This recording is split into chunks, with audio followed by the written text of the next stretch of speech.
নমস্কার, ঋতিকার সুইসমে সকলকে স্বাগত। আজকে আমি আবার একটা নতুন ভিডিও নিয়ে চলে এলাম।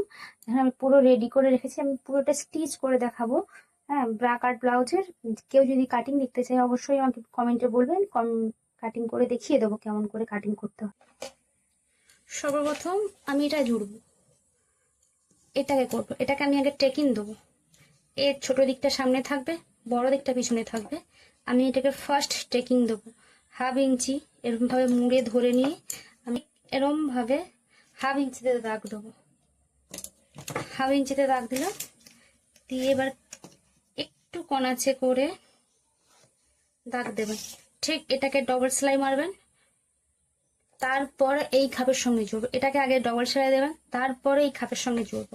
স্টেপ বাই স্টেপ আপনারা দেখতে থাকুন। আমার কিন্তু টেকিং দেওয়া হয়ে গেছে। এইবার এটাকে আমার এর উপরে বসিয়ে নেব, এর ঠিক উপরে, এর উল্টো, এর সোজা, এর সোজা দিয়ে এরকম ভাবে উল্টে নেবো। আমরা কিন্তু এই জয়েন্ট থেকে সেলাই শুরু করব না, আমরা সেলাই করব এদিক থেকে। তাহলে এদিক থেকে পিছন সাইড থেকে শুরু করব, আমরা সামনের পোর্শন থেকে শুরু করব না। এটা আপনার বোতাম পট্টি হবে এই সাইডটা, এটা পিছন সাইড। আমার এখান থেকে শুরু করব, তাহলে জিনিসটা ভালোভাবে বুঝবে। এরকম ভাবে ঠিক শুরু করব, দিয়ে এদিক থেকে সেলাইটা করব। সেলাইটা ধরে ধরে হ্যাঁ গোল শেপে দিয়েছি আমি, কিন্তু না এরম তুলেছি না এরম নামিয়েছি, আমি কিন্তু ক্যারাচে করিনি, আমি করেছি গোল শেপে তুলেছি। তাহলে কি হয়, জিনিসটা আমার কোনো সোঁচালো শেপ আসবে না। দেখুন আমার কিন্তু কম বেশি হয়নি, আমার কিন্তু পারফেক্ট এসছে, জিনিসটা গোল শেপে এসছে, আমার কিন্তু জিনিসটা সোঁচালো হয়নি।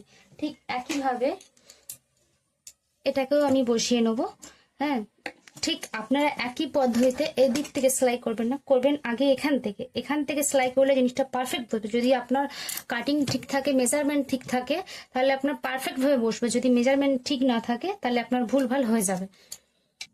আমি ঠিক একইভাবে এদিক থেকে সেলাইটা করিয়ে নেব, কিন্তু এদিক থেকে পিছন থেকেই ধরলাম।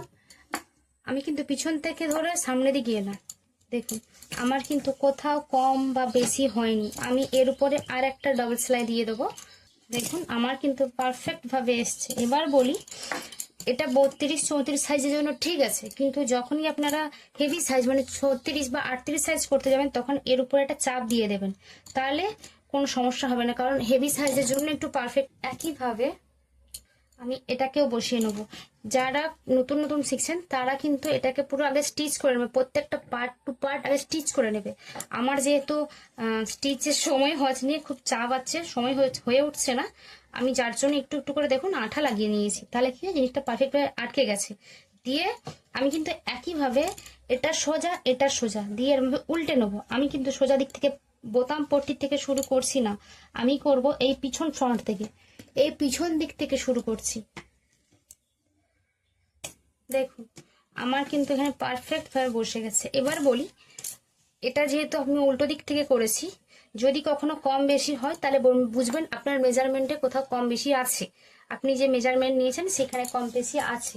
হ্যাঁ, এখানে দেখুন আমার একদম, আমি একটা রেডি করে রেখেছি আগে থেকে, আমার কিন্তু পারফেক্ট ভাবে কোথাও কম বা কোথাও বেশি কিচ্ছু নেই। হ্যাঁ, ঠিক আছে। এবার এর উপরে এই যে কাপড়টা আপনি ভিতর দিয়ে সেলাই করলেন, এবার এর উপরে আপনাকে একটা চাপ দিতে হবে। কিরকম ভাবে চাপ, আপনি কিন্তু এই যে চাপটা দিচ্ছেন পরপর দুটো চাপ দেন।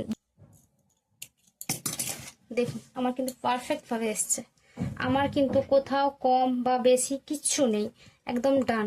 চলো টাটা, আজকে ভিডিওটা এখানেই শেষ করে, যদি ভালো লাগে অবশ্যই একটা লাইক দেবে এবং অন্য কোনো ভিডিওতে আবার দেখা হচ্ছে।